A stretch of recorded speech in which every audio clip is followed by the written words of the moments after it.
Hello. I have been asked oftentimes how to study astrology, how to deepen one's understanding of astrology, and so I thought I'll do a video sharing how I've done it, which is the only way I would recommend, or the only way I know. So, in a nutshell, I'm an autodidact, and that's someone who is self-taught. Um, But far more interestingly or importantly, I never really set out to learn astrology.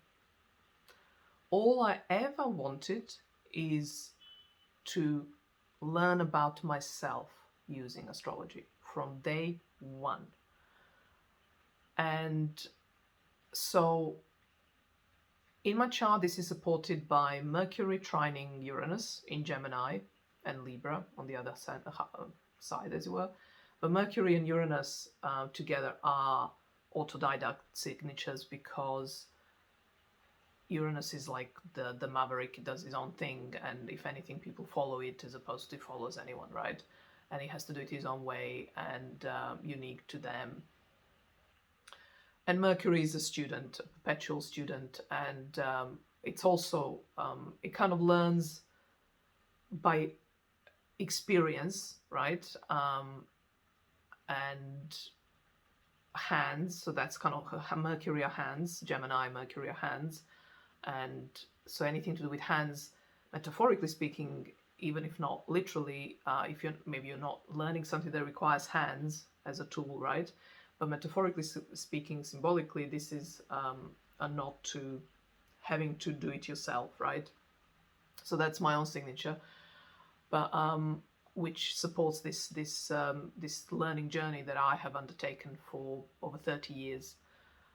That was always autodidact. I mean, I ended up in for the first time ever, going on a course in 2018, I think. And then I had another one after that, and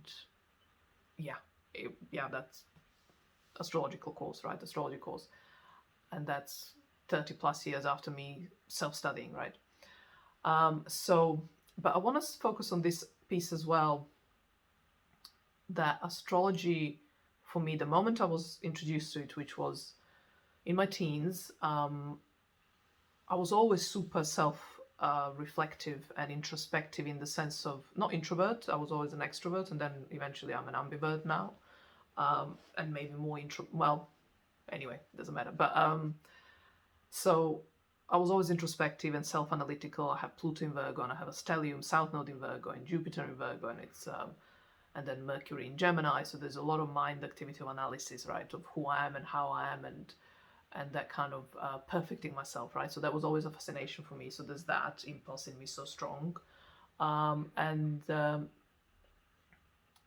so up until my teens, I would be just reading pop psychology or just observing people, my parents more than anything, bless them, and blaming them for everything I didn't like about me. Why have you given me this genetic predisposition or whatever, this trait, and then, like I say, in teens, I mean, I was aware of astrology always, being in the newspapers, just like, whatever column, like Taurus this week, just the nonsense, basically, if you ask me now. And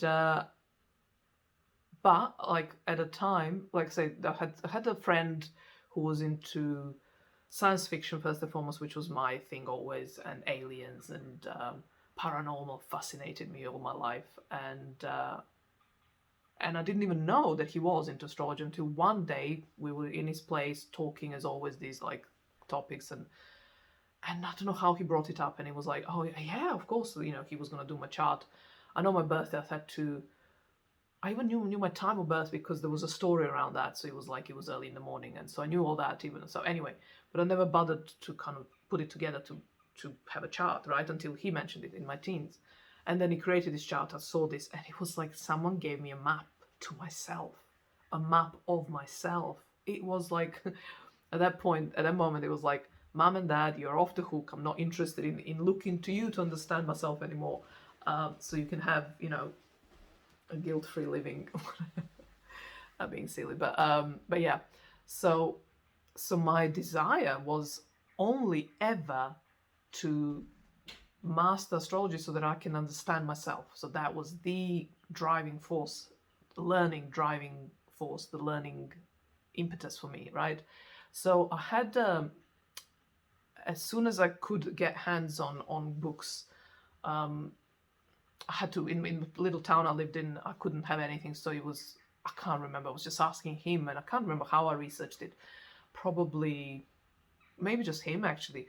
Then the first moment I had, I could have bought some books. It was, I went to a capital of my country, and I found this like a set of books, probably about 6 of them, on astrology, like, but step by step, like how to study astrology. And I can't remember that. I don't have them literally anymore because they were just fell apart physically. I mean, they were just like so used and abused that I eventually, when we moved last or 2 times ago, I just left them because by then I had so many more books and better books, and these were just basics. I mean, they were great. It was Marion. I remember just the one. It were 2 authors, 2 women. I remember finding their charts, not charts, birthdays, and they're both Aquarius. Is out. And I love that because Aquarius is obviously kind of associated with astrology. And there were 2 women, like I say. One was them called Marion, and there was a double barrel surname, and then the other one. And I tried to find them actually. I wanted to have that as a kind of memento, memory, right? Like something like to have that as a reminder of my beginnings in astrology, right? But I couldn't. I did research or searching online for various permutations of their surname and names, and no, found nothing. And so, yeah, so I can't help you there what those books were. And I remember studying. So I had all the interpretations, like, every single aspect and placement and chart, as in house rulers and house placements and all of that, ascendant, this, everything and anything. It was really they were great books, really. So I was like to death and back reading that. But actually, what was so important, what kind of gave me foundations to then start walking on my own eventually, was to master the technicalities of astrology. And now I speak not against them, but I kind of say I don't care for technicalities anymore. I don't care about orbs. I don't care about. I don't. I mean, it just happens to the way I work with clients. I don't need to worry about that. All it is, I'm hearing what they're coming to me with, and then I'm finding that in their chart. And if I'm hearing 2 archetypes, Leo and Scorpio, and even if they have nothing in those houses, or they have planets, but they're not in aspect by orb, right? I will still be talking about that square as a challenge, as a tension in their story, which is creating the problem that they're bringing to me, right? So that's what I mean. That just doesn't matter anymore. Really doesn't matter, full stop, but it matters to begin with. So maybe the first kind of big tip I would give as you're studying is to really get good at technicalities if you want to walk on your own. Now, I would never teach that, ever. That's such a dry and boring subject for me. And in my school, I don't teach, which is why I was asking people to have some knowledge of that and be comfortable with those aspects. Well, just technicalities, which is kind of aspects mostly. I think, quickly, that's all I'm thinking now. There may be other stuff that's technicalities. The rulerships as well. Anyway, houses, possibly, yes, as well. Yeah, you always have to choose a house system you work with. So all these kind of things. So master that before you start building. And why is that important? If for anything else, it's important for then transits.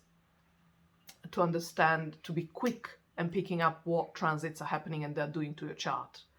So when you learn that squares are, I don't even know how to quickly put this into words, but when you know what squares are, mathematically speaking, you can quickly know which sign will be a square to your natal planet. And if you're still the orbs and the tightness of any aspect, meaning that the orb is like 0, 1, or 2 only in terms of their. Oh, see, as soon as I go there, I just really don't have the language for this. Anyway, so the orbs are important only in terms of, for transits in particular, because you want to know when it's going to really get intense. and it's in the coming, approaching, and that's called waxing. So the phases, also the moon is another technicalities I'm thinking now. And I'm not going to list all the technicalities you should really learn if you want to walk. Those are like crutches that you'll then put all the rest of the lovely, or the plates that you serve your beautiful food, which is your chart or your particular placements, right? You need those scaffolding, is necessary for you to then weave your own story more fluently, more easily. And it's not, sorry, I said all this, but also I want to say, even without any of that, you can still make an amazing meal out of your chart, that it's a meaningful interpretation of whatever it is that you need to interpret for yourself, right? But that was definitely how I was finding that would be, I needed to, and don't forget also, when I was starting, this was 80s, I literally had to draw manually the chart. There was no internet, and I remember way into 2015 or something, I had an astrologer that was still drawing charts, and that was quite a throwback moment. It was quite nice to see, but yeah, so I had to do know the calculations and Placidus houses, Placidus tables, when I was working with Placidus system. Anyway, so I kind of had to know the technicalities as well, given that I didn't have any technology to help me. But I do feel it served me really well. So that's that, to possibly maybe focus to begin with, to understand the mechanics of astrology. And then it became about, which is what I teach over and over, here and there, everywhere, is I was drawn to most to the placements that were difficult. Partly because, again, don't forget, this is 80s. So the texts were quite old style astrology. Well, it was like there was bad things, more traditional, old school astrology. I don't know how else to call it. And so there were bad placements. The language was kind of judgmental, detriment, fall, and all the rest that was then described about these planets was like triggering me. Right, and I wasn't liking it, and I was really angry to be reading it. So I was determined to understand, come on, this can't be all there is to this. I know that I feel different about it, but there must be someone who, will shed some more light on this. I still haven't had the language and whatever, and astrological language, right? That's important, because yes, I know how it feels to be me, but what is that when I speak of these feelings? Is this my Venus in Aries, or is this my Venus conjunct Chiron, irrespective that it's in Aries? Or is it Venus trining my Mars? Is that what is speaking through this Venus? Like, I'm clear that it's Venus, but what part of Venus? So that's why it's important to study and to learn, to read as much as you can, just to refine your language. And as you're reading, you will start to think, why are they speaking of, I don't know, just can't think of an example quickly. Okay, so it's not a Venus example. I just remembered recently I read something, and I was like, why are they saying that? And they were talking about Moon and what other placement? Uranus, I think. I can't remember, but there wasn't Pluto, and they were talking, or Neptune, and they were talking about addictions. And I was like, why are you saying addiction with these two placements? I didn't hear that any of the two archetypes was coming through the language that the person was using to describe the two archetypes, right? The potential manifestation of the two archetypes. And so I asked them, and their response didn't clarify for me, and I left it to me because, I don't know, everyone's brains is different, but I wouldn't take that as the description and interpretation of those two archetypes. And so now I'm good at it, to kind of that's not that for me, right? So but it took it in the past, like in the 80s when I was starting, I would have taken that as a given. And I remember how I would distinctly remember how there were triggers, and that definitely spoke to me.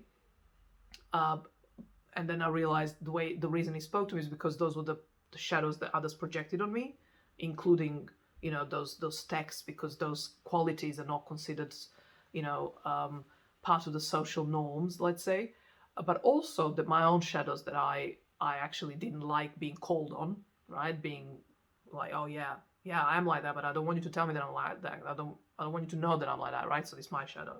So both of these were at play in those triggers, but and then there were other things that I felt, yes, this is me in the most wonderful way, right? And then there was this third kind of, as I was studying and reading about my placements, right? This third response I would get as I would read is like, oh, right, I never thought of that. Okay, maybe.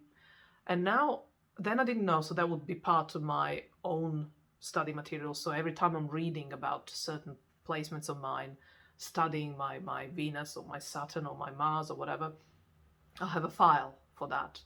And so I put those texts and those words in, those interpretations into that, compile them into one area. So all Mars stuff is in my Mars file and etc., right? And so I remember that I have eventually taken that out completely. Those interpretations that I don't know why people interpret it that way. I don't know. I haven't had a chance to speak to them. I don't know them. So that will. But I decided eventually that it didn't mean anything to me. It's not. This is not correct, right? But I knew I could tell that something was gonna go away, be dropped from this compiling material, because it was all in my mind. It was like, oh, interesting, curious. I never thought of that. I don't feel like that's me, but hey, maybe I will find out that it is. And I tend not to have found out that. And so after mastering, so to recap, after mastering the technicalities, I was then on just endlessly being curious about myself. That's at the core of my learning of astrology. And that's, I think, how you gain depth in your knowledge of astrology, because you go deep in yourself and you end up feeling these archetypes deeply and you know them intimately. And yes, it's always through your personal lens. It's always through your own chart, right? So it's like my Pluto in Virgo is unlike any other Pluto in Virgo. Not because, and I have actually met many Plutos in Virgos with similar aspects, because it's a slow planet, so we all have it in the area of my generation. And Uranus is just about there, and then Mars, in my case, is often in some kind of connection with this Pluto, like it is for me. And each time, it was like, nothing alike, right? And so that's why is that, because the Pluto, the ruler of Pluto in Virgo is Mercury, and I have it in I don't know, in Gemini, and it's doing something to the rest of my chart, right?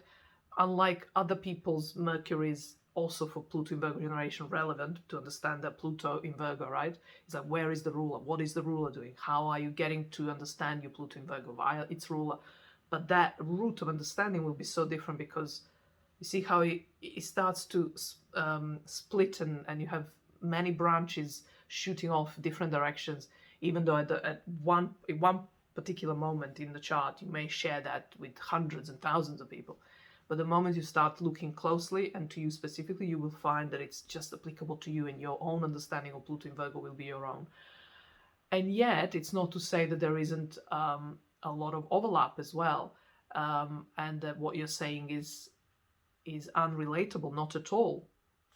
So I find that when I speak of when I share my learnings, what I learned about archetypes, those 12 archetypes, and then whatever else, right? That so many people resonate. So that's where this oneness comes into, that we are all having a variety, our own kind of take on the same experience of what it's like to be human. So there is so much of the resonance by being humans and living this life and doing trying to do a good job, whatever that means to us, right? My point is, there is always resonance. So it's like there'll always be, in spite of your filters, everything you learn through your filters about astrology, of your own astrology, right? It will be so applicable and relevant to many. So it doesn't stay just for you and with you, but it has to be the starting point, if you ask me, that you're far more interested in understanding your own self and spend most of your studies of astrology on yourself, and not with a goal to be an astrologer. I mean, that might just, it happens for me because it happened for me as a side effect. And so let me just share a little bit about that. I think it's an interesting also point. Well, I think it is. I don't know. So, like I said, I was rather only always interested in astrology as a tool to understand myself, always, to this day. And then equally, I was actually actively disinterested in becoming an astrologer for professionally. What I always felt, it's such a potentially treacherous, at least in my experience, journey to have another person come to you like, oh, so what do you see here? Tell me about me. I mean, and there's a heaviness of responsibility for me. I felt that as well. And this is all because I didn't know how to educate the client potentially, or even not just any specific client, but how to educate my potential audiences. Not to mention that, I mean, it really wasn't interesting. I wasn't interested in doing that anyway. This was pre-internet, and then and so where I'm going with this is that the actual sustaining factor that sustained my interest in astrology for this long was me. So you have to be self-curious. You have to be like really curious about who you are and why you are the way you are. And that will give you fuel and stamina to work, to do this work. Not even so much shadow work, but to study yourself astrologically using astrology, right? And that always involves shadow work, if you ask me, if you're doing a good job of it. And then eventually, when another point also, to bring in like a trivia curiosity about me and my journey with astrology. So it started in my teens. I'm 52 now, and it was only in my late 30s and through my 40s. So in my late 30s that I first had a reading. So that's 20 years. I have never had a reading. Okay, sorry, I had that friend, right, actually. And I had another friend. So I had sort of readings, fair enough, true. But they were more like conversations, because I was equal to them, or there were actually a couple of them were more experienced, and there were a couple of others that were kind of like me. Anyway, so it was more conversation. It wasn't like, oh, tell me about me. It was like, oh, this Venus, what do you think? I think this. And so it was kind of conversational, but it was a formal reading. Fair enough. I just remember that. But of like paying an astrologer that I don't know is not a friend, just like found on somewhere or whatever, was, like I say, in my late 30s. And in total, I only had 5 readings all my life, in my whole life, 5 readings, 5 astrologers, right? The first 2, they were just like, they were good astrologers. I mean, I liked their content. That was like early days of internet, so I could find them that way and actually read them. And I got book one from one of them, that one of them wrote. I mean, so I liked the work, but I didn't. It was that kind of reading that was just too general and vague. And anyway, the old style, if you ask me. And then the 3, some years later, I sort of saw another 3 different astrologers that were all fantastic. And but that's it. That's all. In all my life, I only had 5 readings. So there's that as well. So it's like I was never interested in that dynamic client astrologer to hear. I mean, I was interested in what someone else would see in my chart, yes, but I still kind of didn't have the impetus to seek that out.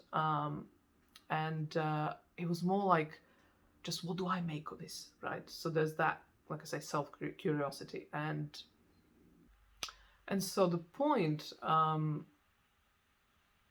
or why I eventually became an astrologer, or took on that professional identity, and this is also critical and crucial for me, for my story at least, and it might resonate with you too, and it might be a guide for you too, I don't know. But I only felt willing and excited to open my astrology practice and invite audience and potential clients into that space only after I became very clear about how I'm going to do this work. And few years in the run-up to the moment, I was working on that, meaning I knew something was coming, but I was wrestling because with my insecurities, and they were around. Well, I've never seen anyone do it this way. No one talks about, and this was just my world. I have never seen it. Maybe it existed, and maybe it was normal to talk about it this way. I have not come across it. That's all I can say. But because I was always drawn to the darker parts of one's chart, like where the potential, lurky, sticky shadows can be. And I was always only interested in people's stories when they start to share that kind of difficult stuff, because that's where I find one's depth and richness and humanity. And I'm fascinated by that. And also I have like something to, it's like that's my purpose in that exchange. Like I can reflect some of that back to you, and then you can, have a takeaway from that exchange with me. And so I needed to honor that. I needed to give myself permission to be this odd astrologer that just invites people.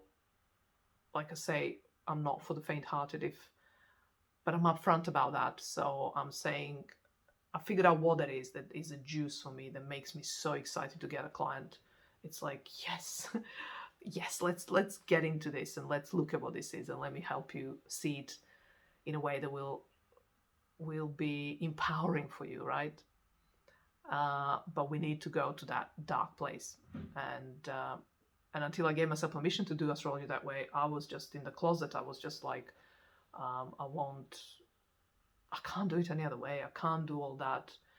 Okay, so let me see. Tell me what you see in my chart. All lovely client comes along and is just so happy and like, oh, astrology reading, great. And I'm like, actually, your 12th house with Saturn, Pluto, and Moon there conjunct in, I don't know, Scorpio, let's say, is actually not such a light-hearted placement and all this stuff, right? I'm caricaturing this. This has actually never happened. But you see, that's my conflict. It's like I just don't know what it is. I'm not interested. I'm not inspired or excited to be saying how something is amazing. Or rather, I should rephrase this. What excites me is to look into that, let's say this particular 12th house, I just put out there for you as an example, and find beauty in that, and get excited about the amazing power and depth that it lies in there, the gold that you can find there. Forget about your, lovely Venus in I don't know, Libra conjunct Jupiter. Oh, of course, lovely, right? I mean, of course, even that has tons of shadow, right? And we can talk about that. Or I don't know, Moon in Taurus, like such a solid quality moon, right? Or I don't know, whatever else, right? Mars in Capricorn, exalted, great, right? It's all fantastic, and again, there is shadow there too, always. But like I say, what I'm drawn to is this like heavyweight stuff going on in the corner, and to help you.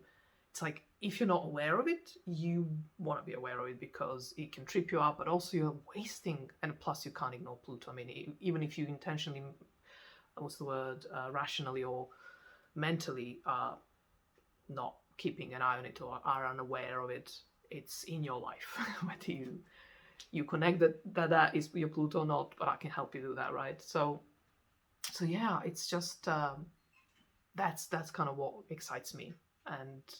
But it was like, how do I market that? And it took a while to get clear on what that is that I do, or rather how I do it. It's not what, but that maybe too as well. And then how I do it, I have a specific method and process, which is quite rules ridden, which I need, because that's, again, it's not something you see often, because it's like, yeah, make it easy for the client. Well, the way I do it, it needs to be done this way, because it's for your integrity as well as mine, and protection, meaning safe container, creating a safe container and stable container. This is how I do that, creating that container for you, by having quite an intricate and elaborate process to work with me. Yeah. And so, and in just to wrap up, this was or has been, yeah, decades long journey. But it's, don't forget, because I was never interested to be an astrologer to begin with. And I was never interested to learn astrology for its own sake, to be then teaching it or doing it, as a profession. It was always just so that I can study myself and understand myself, because the depth that he offered me, the richness of my self-knowledge and rich awareness of my richness, right? And complexity and beauty. Not this beauty, but that beauty, right? In all its darkness and light. It's just no other language has given me that. Therapy? No. Even with my fantastic therapist who was like holistic, yeah, I adore her. No, even that wasn't anywhere near the astrology, the richness of myself that I gained access to, I became aware of, was purely and totally down to astrology. So I can't recommend more highly that language for self-exploration. Okay, hopefully this was helpful. And I'll link my video with all the books that I studied and I find now to be the best in the field that I came across anyway. So that might be also something you want to look at. Okay, thank you.